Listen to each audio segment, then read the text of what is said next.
Hi there, everyone, and thanks so much for joining us in UpNorthLive Unscripted on this snowy Thursday evening. That has been the story all week long. We have seen a whole lot of snow in the past week, and I'm sure many of you are wondering, when will that end? Well, hopefully our meteorologist, Joe Charlevoix, has an answer for all of you folks. Yeah, the one day I think where everybody will kind of get a dry day is Sunday. Okay. So, but you know what, Maya, it's not going to be really that bad. We'll see still some snow showers tomorrow in some spots, and then mainly north on Saturday.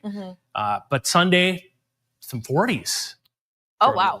For a little bit. It's not going to last very long, but we'll gradually warm up. So we'll have more on that. There's still tonight lake effect snow ongoing. Well, a couple of winter storm warnings still in effect too. We'll kind of highlight those areas and look ahead into the weekend too a little later. Sounds good. Thanks so much, Joe. And all this messy weather we've seen the past couple of days led to a bit of a scary incident at Cherry Capital Airport in Traverse City last night. So a plane that was landing from Chicago in Traverse City had difficulty taxiing to the ramp due to the weather. This video that you're seeing right now is not from yesterday. This is just file footage of the airport. But Cherry Capital Airport staff say that an American Airlines flight landed around 8 o'clock last night. But that's when periods of heavy snow were impacting Traverse City and the airport. Staff say the flight was carrying 44 passengers and 3 crew members.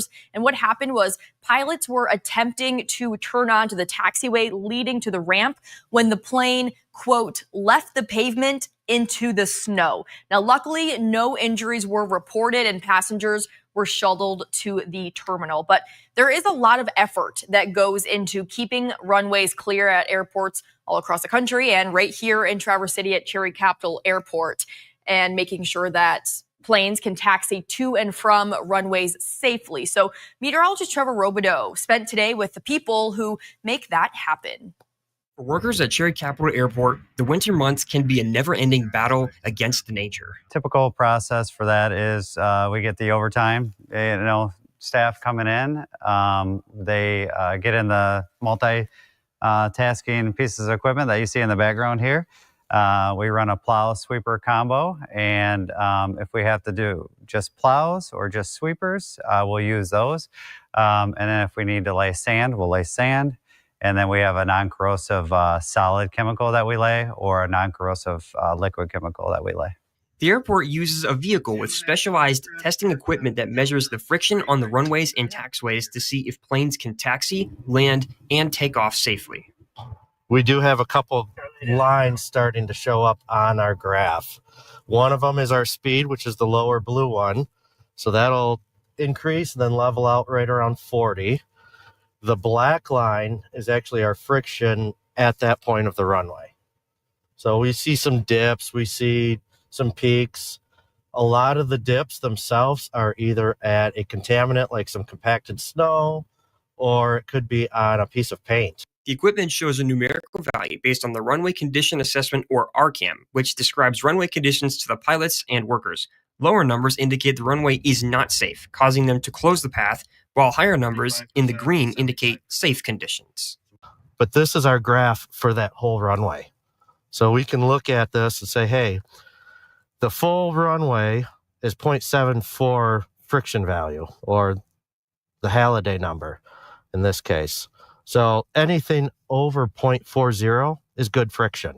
Everything was above 0.40, so we've got a good friction value. In bad weather, staff can run the test once every 5 minutes, covering more than 120 miles in some cases in a 24-hour period. The same is true for almost all of the snow equipment. These vehicles will stay out for several days in a row. The shifts are usually 10 to 14-hour shifts, back to back until the snow stops. And even then we have several days of cleanup. So we'll run them for a long time. We've been basically running them nonstop since last Wednesday.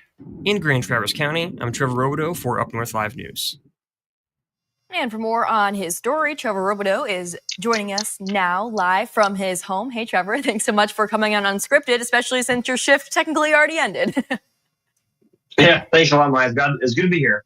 And it was a really interesting story today, and I didn't know that all of this happened at airports. So what was your experience like going to the Cherry Capital Airport today and just learning and seeing all this happen? My experience was pretty similar to yours, Maya.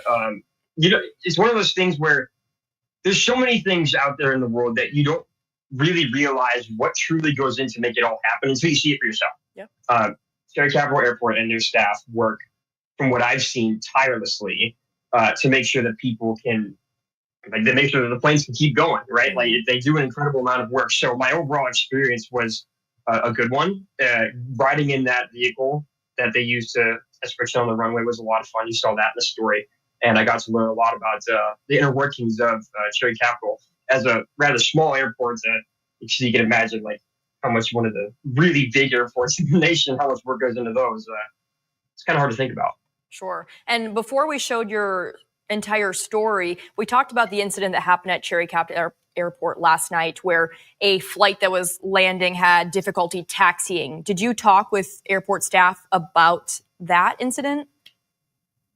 We did a little bit, and they weren't give too much information on it. I mean, obviously, that's not something that you want to see happen, and you feel for the people that were involved. I mean, obviously, we had mentioned that there was no injuries, which is really good to see. But obviously, there's still, there's definitely a scare there.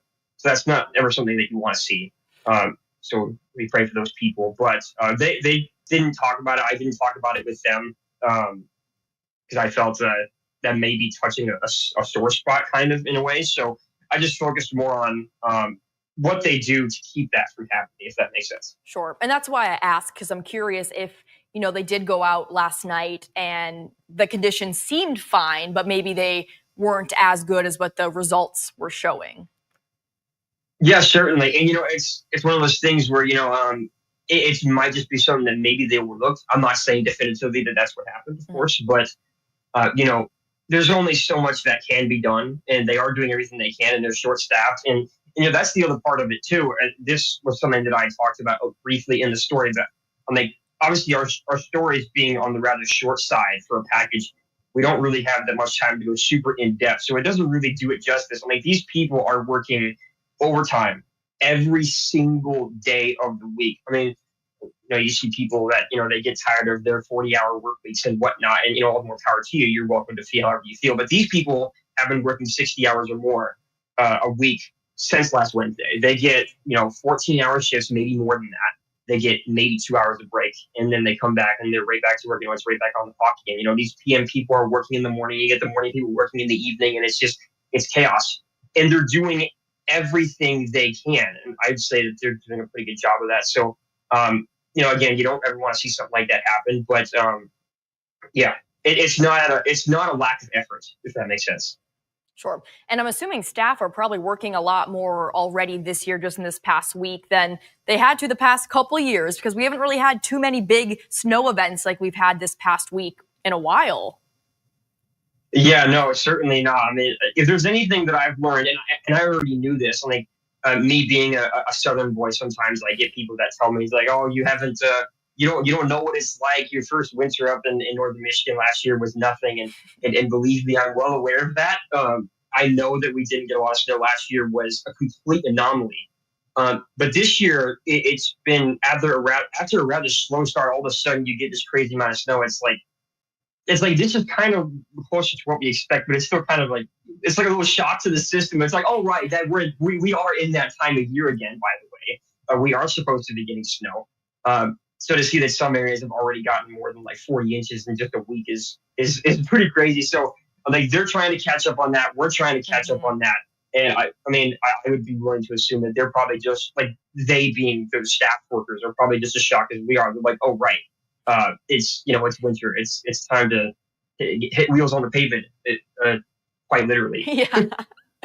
Anything else, Trevor, that you learned today that you thought was really interesting that you weren't able to include in your story? Yeah, sure. I got a fun fact for you. So that vehicle that I went on, which is the friction test where they have all that fancy equipment in it, that one that I wrote specifically and showed in the package is a new one. They've used an old one it's a little more cryptic.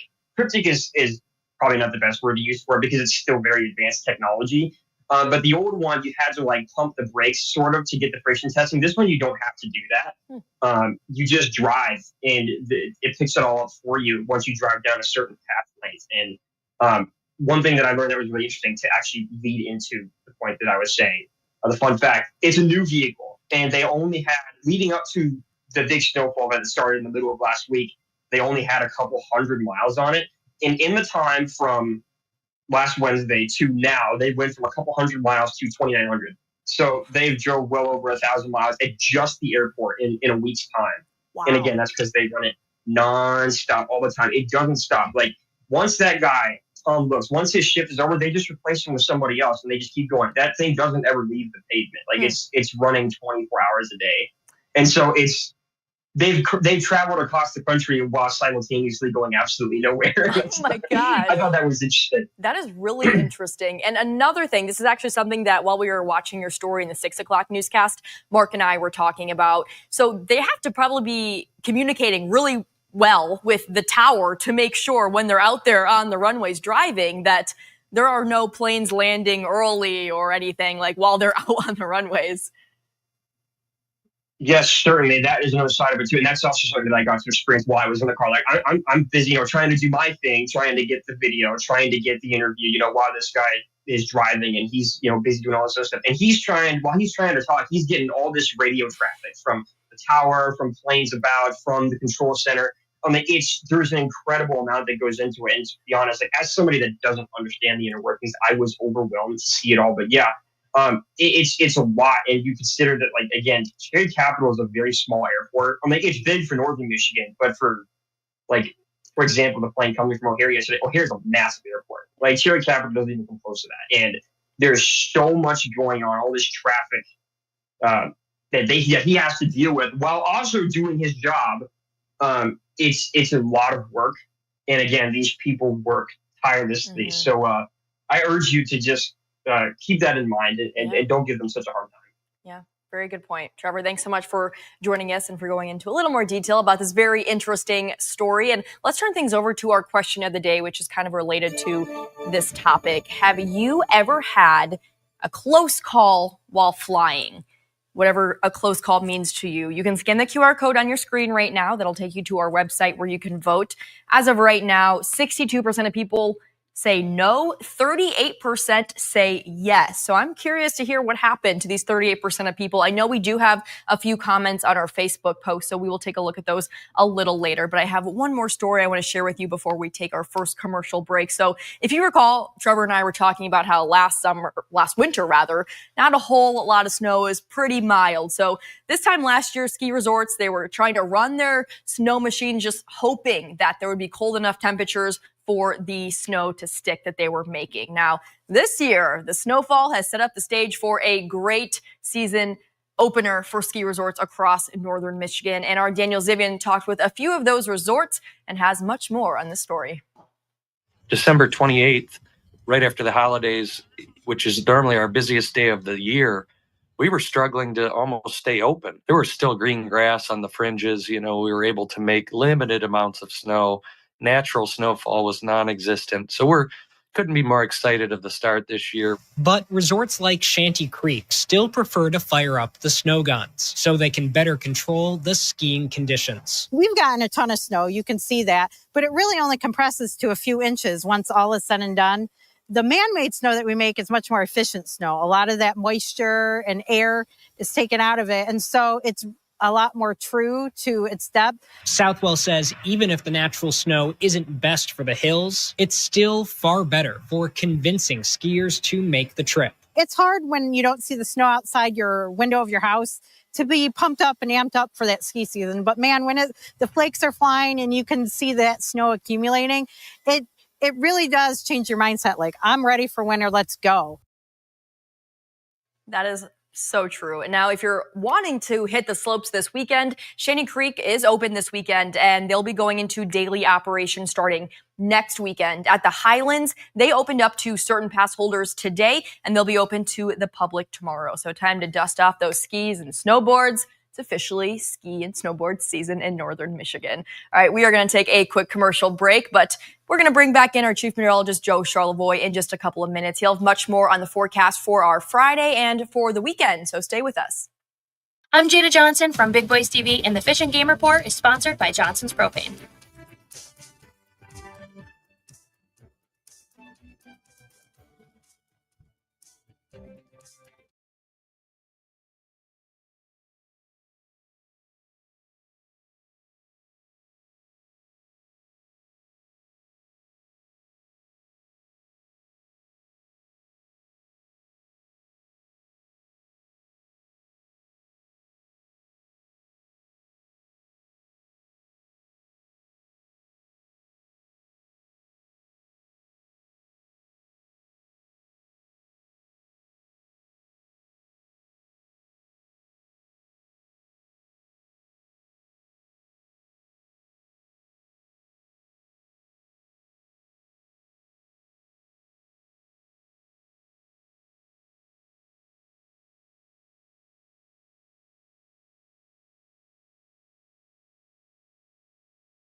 Seems like the snow just doesn't want to stop yet. We are continuing to see some lake effect snow in some areas. So let's turn things over to Joe Charlevoix for much more on that. Hey, Joe.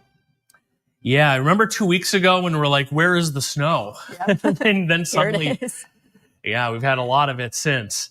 And a good portion of northern Michigan does have some snow on the ground. In fact, I'll show you that here in a moment. Let's go to Cadillac. I look there right now. This is our Baker College camera, 23 degrees. It feels like 13. A little chilly out there tonight. Visibility right now at 3 miles, but some snow on the ground there with a bit of a northwest wind.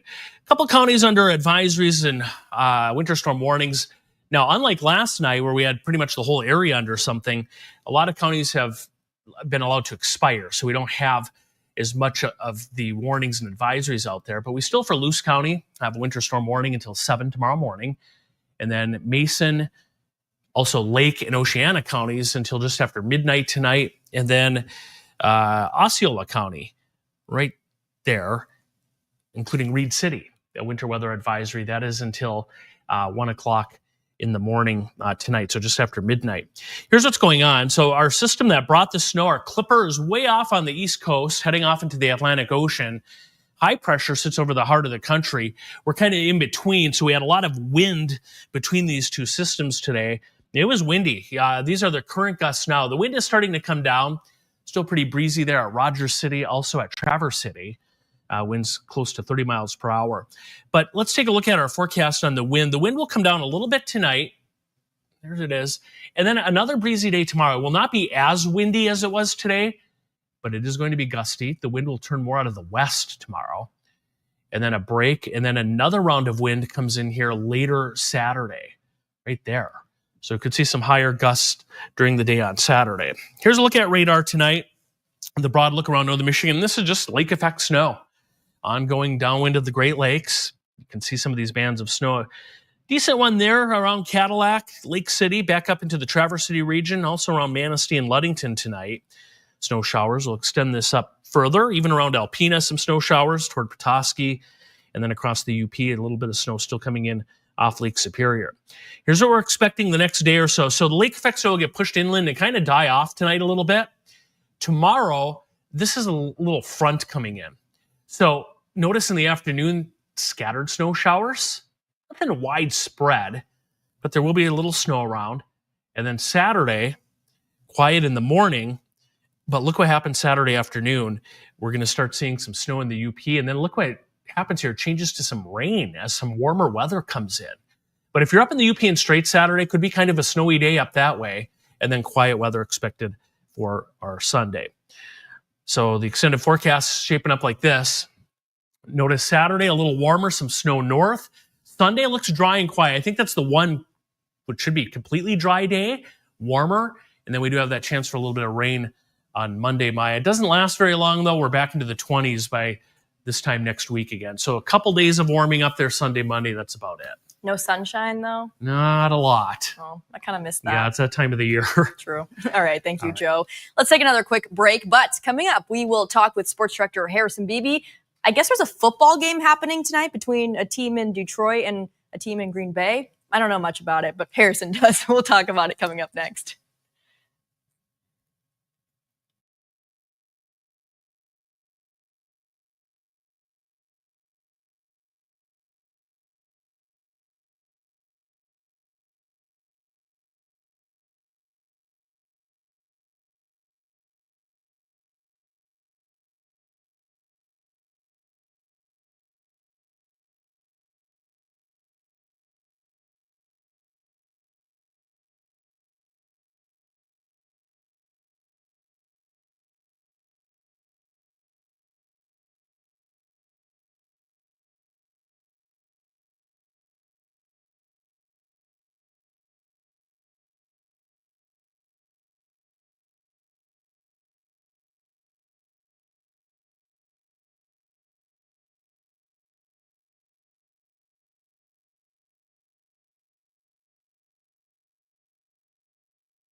Two of the hottest teams, not just in the division or the conference, but the entire NFL are facing off tonight as the Lions hosting the Packers. For more on this matchup, let's bring in our sports director, Harrison Beebe. Hey, Harrison. Hey, Maya. Yeah, we kind of touched base earlier about, what are the real stats and the telling points of this matchup. Now, you can look on the field and execution-wise, but now that you and I have a lot of coaching history in the sport of football, so we figured we'd go with the storylines as far as the grand picture goes. So we bring up our tail of the tape that we put together here.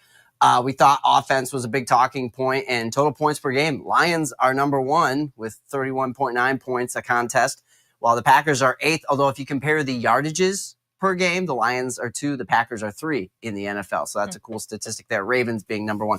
All-time series, Packers dominate this one, 104-77, although it's getting a little closer, and a big reason why, the Dan Campbell era. In the 7 games they've played since Dan Campbell's been hired as head coach, the Lions have won 5, the Packers have only won 2. But the big telling stat, I think, this year for Lions fans is that bottom one. And yes, I had to put it in there because I really do believe that this team, whether they want to admit it publicly or not, they want to get to that Super Bowl. Sure. I indicated 5 times. The Packers didn't win 5 Super Bowls. They've just been to 5 Super Bowls. I believe the Packers have won 3 of those games. And Lions have not been to the big game at all. We'll see. This could be the year. But I think at the bottom, that's the telling stat for the season. Not necessarily tonight for Thursday Night Football, exclusively on Amazon Prime, by the way, for those of you who are having trouble searching for it if you're looking for it on regular TV. But yeah, I think that Super Bowl stat is the most telling for the season. But tonight, it's about a fun game, and the Lions hoping to sweep the Packers. Now what? It'd be the 3rd straight season, I think, they'd sweep Green Bay. They did not sweep them last year because Green Bay beat the Lions on Thanksgiving at home. Yeah, so a little revenge game maybe for the Lions at home. But really quick, Harrison, score prediction. It's tough for me, especially as sports director, to give sports predictions, but I'll at least indicate who I think is going to win. I do think little reasons like that are why the Lions are still going to be motivated to get wins, and so I'll predict them to get the victory at home. There you go. You heard it here first, folks. Words are tough tonight. All right. Thanks, Harrison. By the way, my prediction was 30-27 Lions. All right. Quick break. We'll be right back with another look at live results for our question of the day.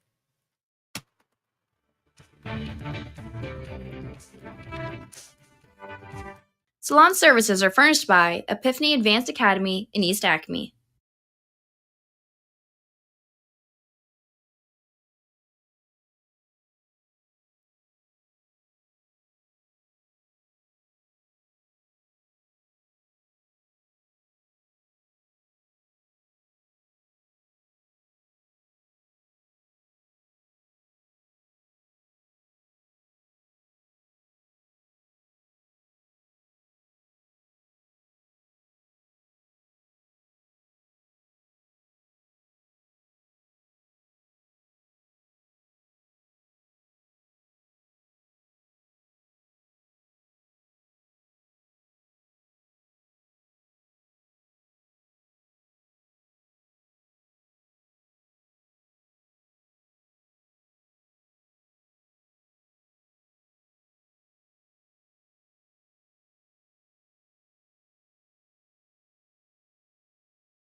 Our question of the day today is, have you ever had a close call while flying? 62% of voters said no, 38% said yes. And we have an interesting comment on Facebook. Charlie says, yes, I was jump seating on a Northwest jet landing in Florida. And as our aircraft was touching down on our runway, a smaller single engine aircraft was departing in an intersection runway and crossed directly in front of us. The pilot questioned the tower controller, and the tower controller responded, sorry. Scary situation. Hopefully everyone was okay. That's all the time we have tonight. We hope to see you back here at 11 o'clock. Thanks for joining us.